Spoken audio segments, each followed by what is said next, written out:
तो कहते हैं छोटे छोटे पैसे जोड़ करके तूने एक थैला भर लिया रुपयों का, और जाते समय तेरे साथ कुछ भी नहीं चला। पहले क्या करते थे, बैंक तो होते नहीं थे, और जिसके पास 100, 200, 500, 1000 रुपये हो जाते उसको एक थैले में डालकर जमीन में दाब दिया करते, कहीं को चोर ना उठा ले जाए, और उसको दबा करके भूल जाते कहाँ सी दाब रखा है। फिर वो मर जाता अचानक बूढ़ा, सोचा करता बाद में बताऊंगा, बच्चे जब कहीं बर्बाद ना कर दें अभी से। वो बूढ़ा मर जाता, फिर पैसे साथ ले जाता, नहीं ना दान कर पाता। फिर उसको मरते समय याद आती को होते तो पैसे दब रहे थे यहाँ पर, बता वो सकता नहीं क्योंकि उसकी जुबान बंद हो जाती है। जो भक्ति नहीं करते अंत समय में उस प्राणी की जुबान बंद करता है। ये काल के दूत आकर के कहीं यू राम नाम ना ले ले, अंत समय में कहीं इसको कोई भगवान की याद ना दिला दे, इसका जुबान बंद कर देता है और उसकी वृत्ति इतनी प्रबल परिवार में फंसा देता है। कभी लड़के को देखता, मेरे मन में बोल नहीं सकता मेरे छोटे बेटे का क्या होगा, उसका तो एक मकान भी ना बना है, उसका तो ऐसे भी नहीं है, मतलब इस तरह की वृत्ति में वो उड़ज पुड़ज करके और उसको वहीं वापस पशु पक्षी बनाकर भेज देता है काल। जिसमें ये प्राणी जो भक्ति नहीं करता उसकी मृत्यु होती है, देखना कैसे होती है। उसकी जुबान बंद हो जाती है, खींच खींच कर श्वास आता है, क्योंकि जब गिनती के श्वास दिए हुए हैं भगवान ने, और जब श्वास रह जाते हैं कुछ शेष थोड़े से ही, उसी समय यमदूत आकर के इसके अंदर से इसकी जो है ना टीटवी दाब देते हैं, गर्दन दबा देते हैं, जुबान बंद कर देते हैं।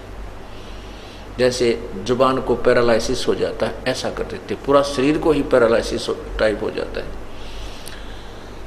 और फिर वो गिनते हैं उसके श्वास कितने शेष रहते हैं इसके, वो फिर खींच खींच कर सांस लेता है, तो वो गिनते रहते हैं, अब इतने रह चुके हैं। वो पूरे होते ही वही बटन दबाकर उसको ले जाते हैं। उस समय उस यमदूत दिखाई देते हैं, उसको बेहोश हो जाता है और वो डरता है, शरीर को छोड़ जाता है, टट्टी पेशाब निकल जाती है भयभीत होकर के।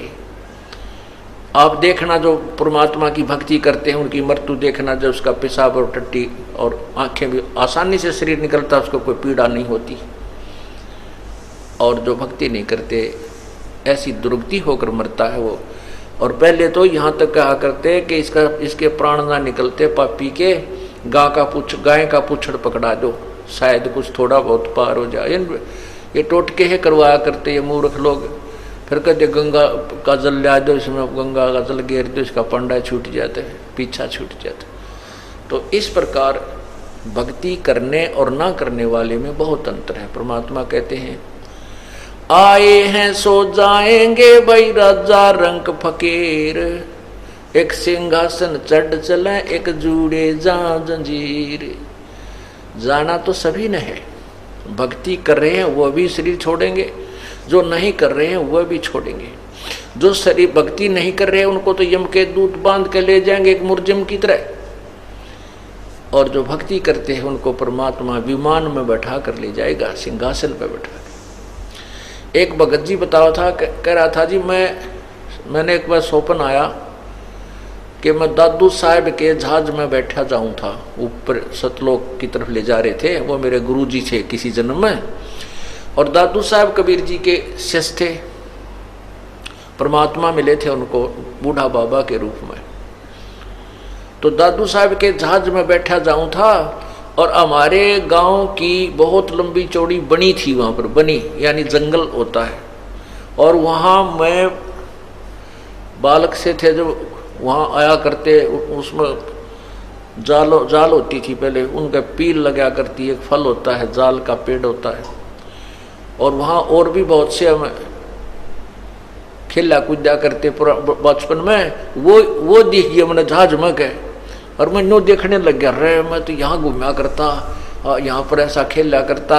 ओहो, कहता इतने में मैं जहाज तो नीचे पटक दिया, और वहाँ आके पड़ा, और पड़ते ही आँख खुल गई, यानी वो सपना टूट गया। तो पुण्यात्माओं ऐसे ही हम मार खा जाते हैं, ऐसे ही हम वापस गिर जाते हैं इस लख-84 के चक्कर में हमारे को अंत समय में यू काल कोई ना कोई ऐसी बीमारी याद दिवा देगा और मनु का हो ये तो बड़ा आनंद आ रहा था यहाँ पे, और उन सारे दुखों न भूल जा जो सारी उम्र पीड़ित रहा वो। तो पुण्यात्माओं, ये ज्ञान तत्व ज्ञान आपको इसलिए सुना जाता है कि आप सावधान रहें, आप मार ना खा जाएं जैसे पहले खा चुके हैं। तो कहते आए हैं सो जाएंगे राजा रंग फकीर, एक सिंहासन चढ़ कर जहां एक बंधे जात जंजीर। बहुत अंतर हो जाता है।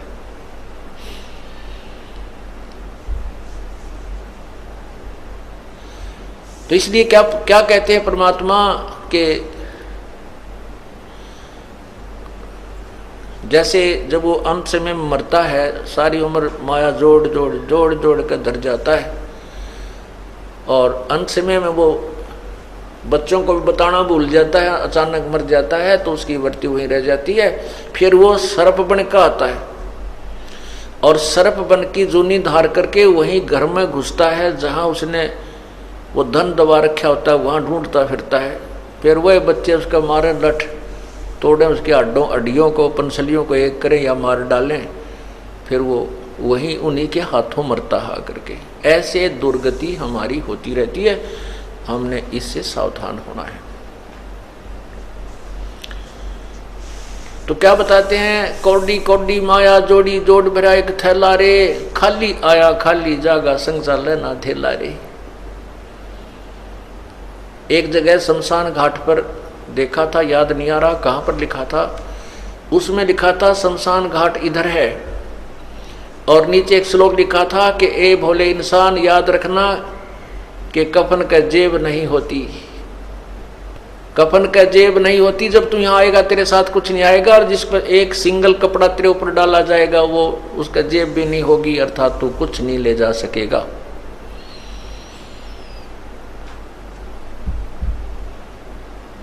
फिर क्या बताते हैं, मात पिता तेरा कुटुंब कबीला, यो कोई दिन का मेला रे। कुछ दिनों का मेला है ये आपका घर, और यहीं में लाया यहीं रे बिछुड़ जा, जागा हंस अकेला रे। यहीं यो मेला भरा था, और यहीं एक एक करके ये खत्म हो जाएगा, बिछुड़ जाएगा। और जब अकेले यहां से चलोगे, सारे परिवार को छोड़कर जब देखना क्या बनेगी आपके संग में, जो परमात्मा को याद नहीं करते। परमात्मा कहते हैं हिड़की दे दे रोएगी सुरता जब तू चलेगी अकेली। आत्मा को कहते हैं जब बड़े पूरे परिवार ने छोड़कर जिसको तू अपना मान रही है, फिर पछाड़ खा रोएगी जब तू अकेली जाएगी, यहाँ से तेरा कोई साथ नहीं जाएगा। इसलिए परमात्मा की भूल मत गिरने दे। तेरा जितना संस्कार जिसके साथ जुड़ा है वो अपनी उस भूमिका को निभाते हुए परमात्मा को मत भूलिए। इतना ही कहना परमात्मा का। ये सारा कुछ जो है ना ज्ञान सुनाकर आपको इसी तरफ डाइवर्ट करना, आपकी वृत्ति को, इस दिशा को ही बदलना थोड़ा सा। फिर कहते हैं एक डाल पर दो पक्षी बैठे,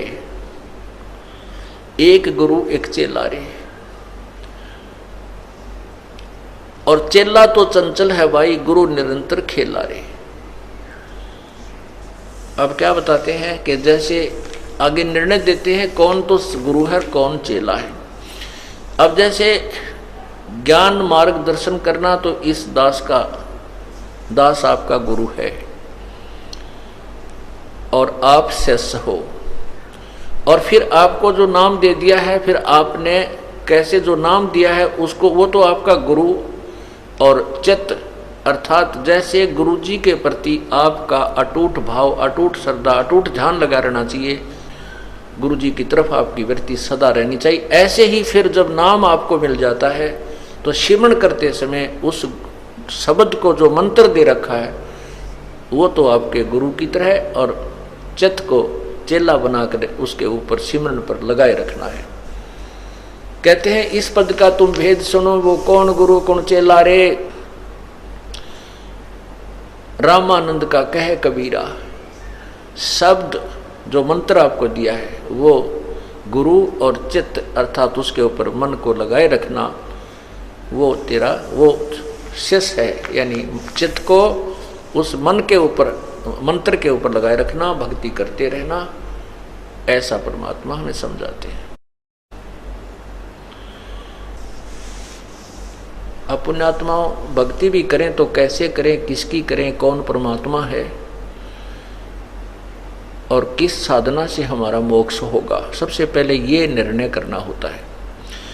और जब तक हमें ये निर्णय नहीं होगा कि हम किस दिशा में चलें, हमने अपने घर की तरफ जाना है, बहुत दूर हम खड़े हैं, और जब तक हमें ये नहीं मालूम कि हमारा घर किस दिशा में है, कौन सा मार्ग है वहाँ जाने का, तो ऐसे कुमार्ग पर जाना व्यर्थ है।